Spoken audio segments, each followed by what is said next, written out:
అందరికీ నమస్కారం అండి. జగద్గురు శ్రీకృష్ణ ఛానల్కి స్వాగతం. ఈరోజు పాల్గొన శుక్రవారం. ఈ శుక్రవారం రోజు అమ్మవారికి ఎంతో ప్రీతికరమైన రోజు. అమ్మవారికి ఎంతో ఇష్టమైన ఈ రోజున ఈ కథను భక్తి శ్రద్ధలతో వినండి. సకల పాపాలు తొలగి కోటి జన్మల పుణ్యం లభిస్తుంది. ఈ సృష్టిలోని ప్రతి ప్రాణి ఆ భగవంతుని ఆజ్ఞ ప్రకారం జన్మించి తమ కర్తవ్యం పూర్తి చేయవలసి ఉంటుంది. ఈ సృష్టిలో 84 లక్షల రకాల జీవులను ఆ భగవంతుడు సృష్టించినప్పటికీ అందులో మహోన్నతమైనది మానవ జన్మ. ఈ ఒక మాట అనడంలో సందేహమే లేదండి. మిగిలిన జీవరాశులకు మనిషికి బుద్ధి అనే వ్యత్యాసం ఏర్పడి మానవ జన్మ అన్ని జన్మల కంటే కూడా ఉత్తమమైనదిగా చూడబడుతుంది. అటువంటి మానవ జన్మ లభించిన మానవులు అందరికీ వారు చేయవలసిన ఒక కార్యాన్ని భగవంతుడు ముందే నిర్ణయిస్తాడు. ఇక కథలోకి వెళ్తే, ఒక పుణ్యకార్యాన్ని పూర్తి చేయటానికి ఒక జంట మరణించి మరలా జన్మిస్తారు. అసలు వారు చేయవలసిన పని ఏమిటి? వారు ఎందుకు మరణించాల్సి వచ్చింది? మళ్ళీ ఎందుకు జన్మించాల్సి వచ్చింది? చివరికి వారు అనుకున్న పని చేశారో లేదో అనేది మనం ముందు చూద్దాం. అది హిమాలయ పర్వతాలకు దిగువన గల ఒక ప్రాంతం. ఒక ప్రాంతం పేరు చంబల్. బ్రహ్మ ముహూర్తంలో అంటే తెల్లవారుజామున 4:26 నుండి 5:12 వరకు, అనగా 46 నిమిషాలు, ఒంటిపై నారచీరలు, రుద్రాక్ష మాలలను ధరించి ఒక యువజంట ఆ ప్రాంతానికి వస్తున్నారు.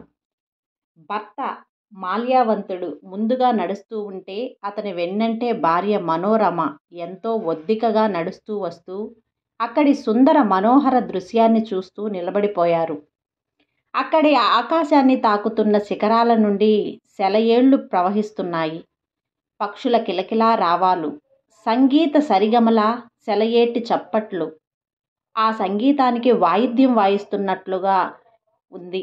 దీనికి తోడు చల్లని హిమపర్వత గాలి వారికి ఏదో ఊసులు చెబుతున్నట్టు మనసుకి ఎంతో ఆహ్లాదంగా ఉంది.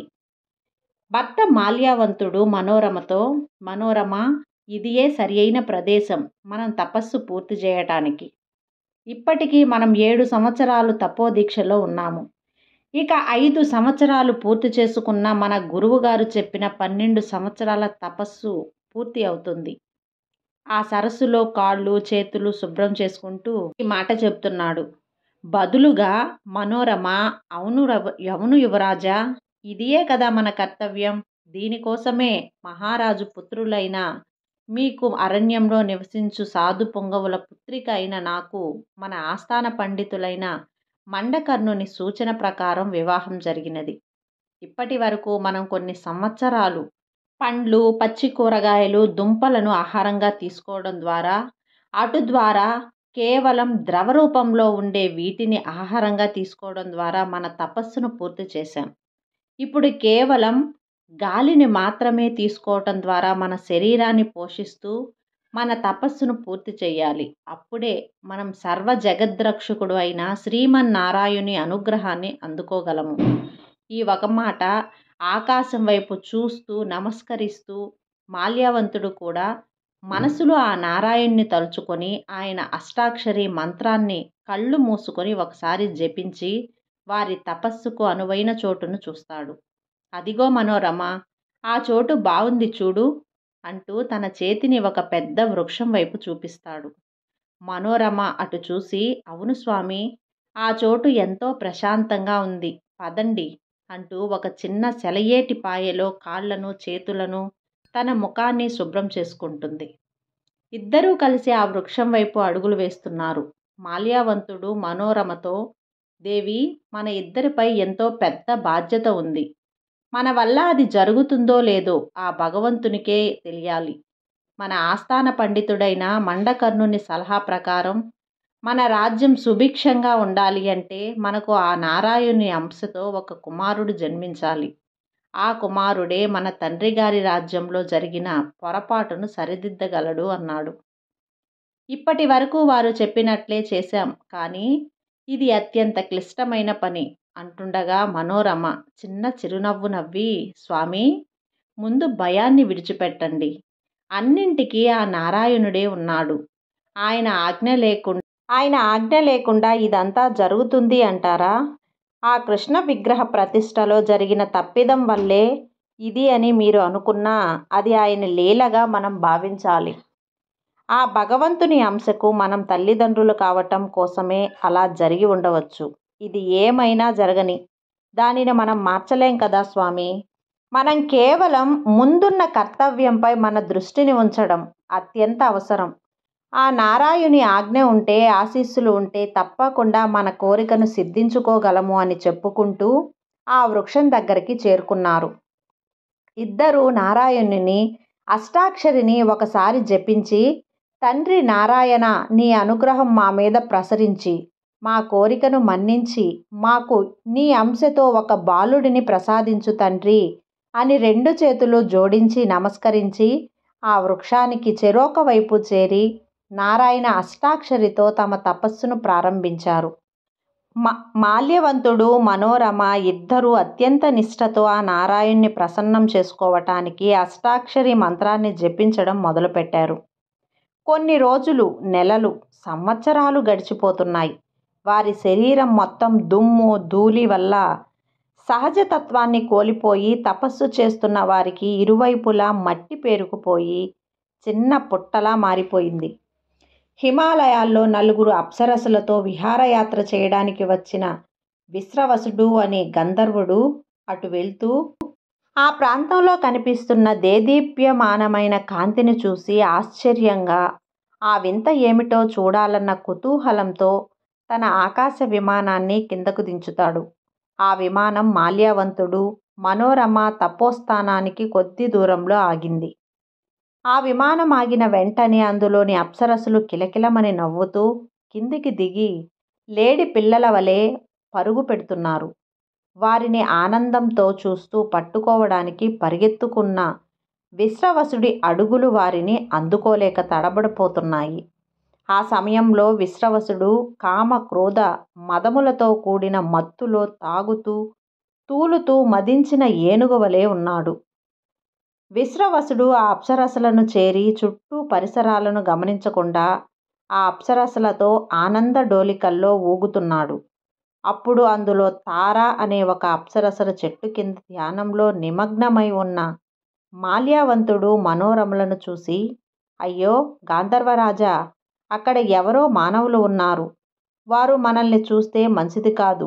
ఈలోపే మనం ఇక్కడి నుండి బయలుదేరుట మంచిది అనగానే విశ్రవసుడు, ఏమిటి, ఇక్కడ మానవులు ఉండటమా, అసాధ్యం అంటూ చెట్టు వైపుగా చూశాడు.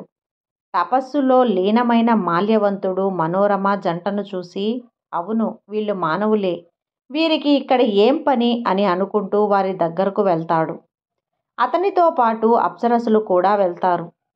విశ్రవసుడు తన దివ్య దృష్టితో వారు సంతానం కోసం తపస్సు చేస్తున్నారని గ్రహించి అప్సరసలతో, దేవేరులు చూశారా, ఈ మానవులు సంతానం కోసం నట్టడివిలో ముక్కు మూసుకొని తపస్సు చేస్తున్నారు.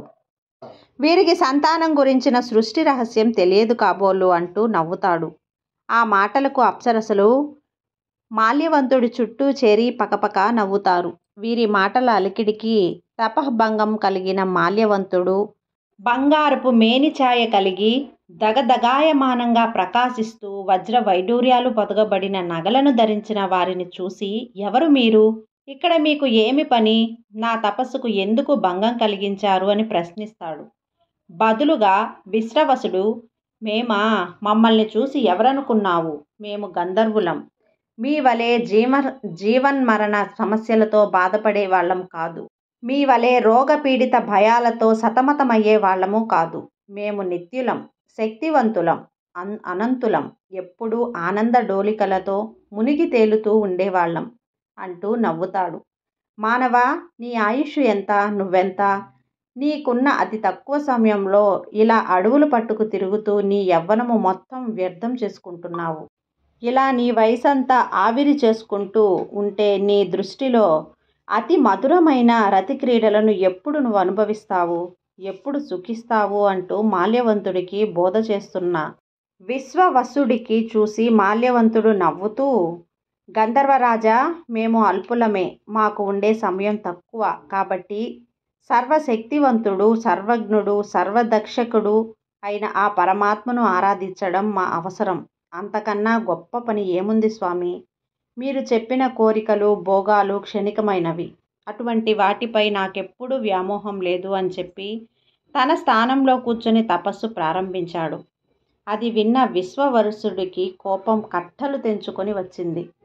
ఈ అల్పుడైన మానవుడు తన మాటను లెక్క చేయకుండా తనకే హితబోధ చేస్తాడా అనుకొని మాల్యవంతుడిపై మాయాశక్తులను ప్రయోగించాడు. అవి మాల్యవంతుడిలోని కోర్కెలు కామరూపం దాల్చే విధంగా ప్రేరేపించబడుతుంటే ఆ దృశ్యాన్ని చూడలేని విశ్వవసుడు అప్సరసులు వెళ్ళి చెట్ల చాటున దాగి ఉన్నారు.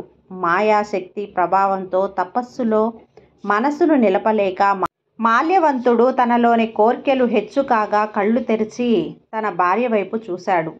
ఆమె శరీరం వడిలిపోయి కేశాలతో ఆకులు పువ్వులు చిక్కుకొని చిన్న చిన్న కీటకాలు పురుగులు ఆమె శరీరంపై పాకుతూ కనిపించింది. ఆ విధంగా తన మనోరమను చూసిన మాల్యవంతుడి మనసు కంపించిపోయింది. ఆమె అంతకు ముందు అపూర్వ సౌందర్యవతి, కానీ ఇప్పుడు ఇలా ఈ స్థితిలో ఉండి దీనికి కారణం తానే కదా అనుకున్నాడు. తనను పెళ్లి చేసుకున్న తర్వాత యజ్ఞాలు, హోమాలు, యాగాలు తప్ప తనకు ఏ విధమైన సంతోషాన్ని, సుఖాన్ని ఇవ్వలేదు అని ఆలోచిస్తూ ఈరోజు ఎలాగైనా తనను ఆనంద పరవశంలో ముంచెత్తాలని తహతహలాడుతూ ఒకసారి తన వైపు చూసుకున్నాడు. తన పరిస్థితి కూడా అలానే ఉంది.